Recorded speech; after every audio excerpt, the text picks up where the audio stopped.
வங்கக்கடலில் உருவாகி இருக்கும் புயல் மணிக்கு 10 கிலோமீட்டர் வேகத்தில் நகர்ந்து வருவதாக தெரிவித்திருக்கக்கூடிய வானிலை ஆய்வு மைய தென்மண்டல இயக்குநர் பாலச்சந்திரன் இதுகுறித்து நமது செய்தியாளர் விக்னேஷ் முத்துவிடம் கலந்துரையாடி இருக்கிறார். அதனை பார்க்கலாம்.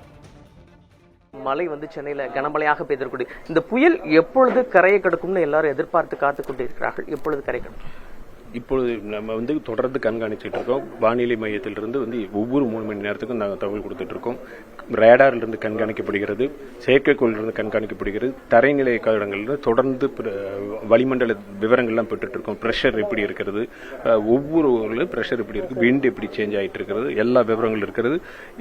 24 மணி நேரத்தில் எப்படி இந்த இயல்பு மாறிக்கொண்டு இருக்கிறது, கடந்த ஒவ்வொரு 3 மணி நேரத்திற்கும் எப்படி ப்ரெஷர் மாறிட்டு இருக்கு, அட்மாஸ்பியர் ப்ரெஷர், இந்த டீட்டெயில்ஸ் எல்லாம் கலெக்ட் பண்ணிட்டு இருக்கிறோம்.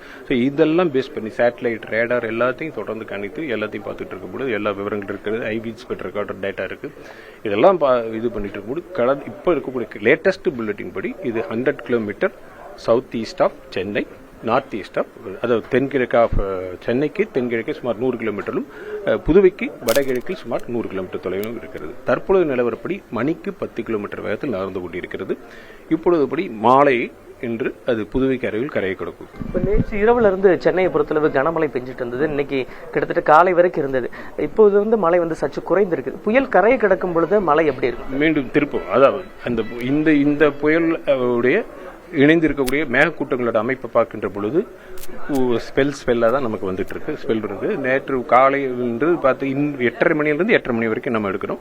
இன்று காலை 8:30 மணி வரை சென்னையை பொறுத்த வரைக்கும் பார்த்தீங்கன்னா 7 சென்டிமீட்டர். அதில் குறிப்பாக காலை 5 மணி முதல் 8:30 மணி வரையான காலகட்டத்தில் 3.5 மணி நேரத்தில் 4 சென்டிமீட்டர் மழை பெய்திருக்கிறது. சுற்றிலும் சென்னை மற்றும் புறநகரில் நம்மள்கிட்ட இப்பொழுது வரைக்கும் இருந்திருக்கக்கூடிய விவரங்களில் பார்க்கும் பொழுது 7 சென்டிமீட்டர் அதிகமாக பெய்திருக்கு. இப்போ நம்ம வானிலை ஆய்வு மையம் எப்படி இதை கண்காணிச்சுட்டு தொடர்ச்சியாக கண்காணிச்சுட்டு எப்படி நம்ம அறிவுறுத்தல் விடுத்துட்டு இருக்கோம்? நான் முன்னாடி சொன்ன மாதிரி தொடர்ந்து 24 மணி நேரம் இயங்கிக் கொண்டிருக்கிறோம். செயற்கைக்கோள்கள், ரேடார்கள், தரைநிலை ஆய்வுக்கூடங்களிலிருந்து கிடைக்கக்கூடிய விவரங்கள் எல்லாத்தையும் தொடர்ந்து அத்தனை விவரங்களும் பெற்றுக்கொண்டு கணினி மாதிரிகள் எல்லாத்தையும் வச்சுட்டு கண்காணிப்போம்.